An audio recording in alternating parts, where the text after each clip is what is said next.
So Bhakti means devotion. And it's pertinent to know that because when we do enter into this space together, we're kind of investing in the notion of devoting our practice. And so the natural question that arises is, what are we devoting? What are we devoting our practice to? Like, what did I sign up for? And I think the answer to that changes pretty consistently, but I'll say that for tonight, the objective of our devotion is steadiness and simplicity. Yin, if you're new to Yin, I like to kind of call it the bare bones of yoga. It's you on your mat, and it's just your breath and your body. And we even try to negate movement. We try to even take that out of the formula as much as possible, and we leave that for the more kinetic potential, the stimulating yang energetics of a vinyasa or a hatha practice. Yin is much more subtle and refined than that. And I was in Peru a couple weeks ago. I was leading a training there, and I was asked to describe the difference between yin and yang. Actually, I get asked to describe that at least like once a day, perhaps. And I'll tell you what I told them, because I think it's going to go over a lot more smoothly with native English speakers in the room.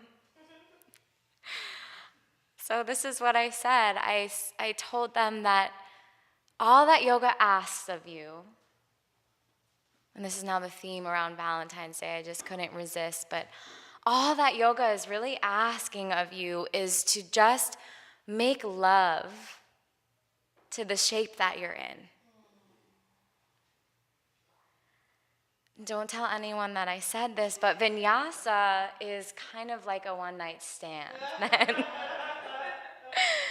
Because you dive in, you reach the peak of a posture, you extract or absorb the essentials, right? You have your fun with it, you take a breath and you move on, which definitely has its role,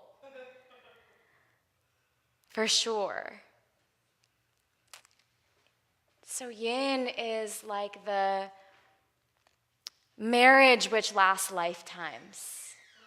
It's a long-term relationship.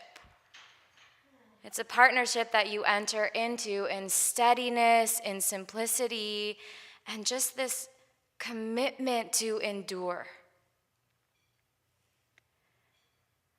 And so you almost take refuge in that. You build this sanctuary around a relationship to a shape, and you stay in it despite how much money that shape is bringing in, or what satisfaction or pleasure you may be deriving out of current circumstance. You stay long enough to observe the peaks and the valleys of the shape.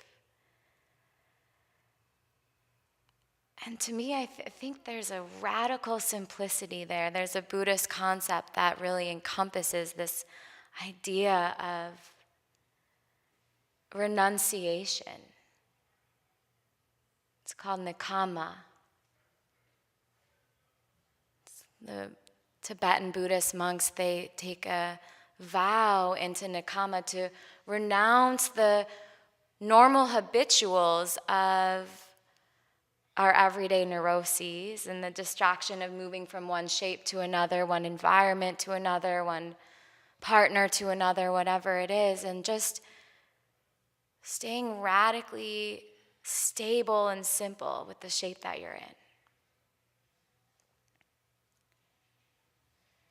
And so all that's left in a yin practice, as I said, the bare bones of yoga is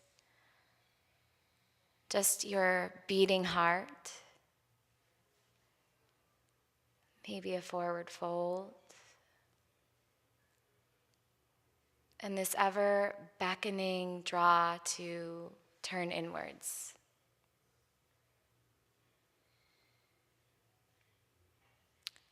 So let's practice that.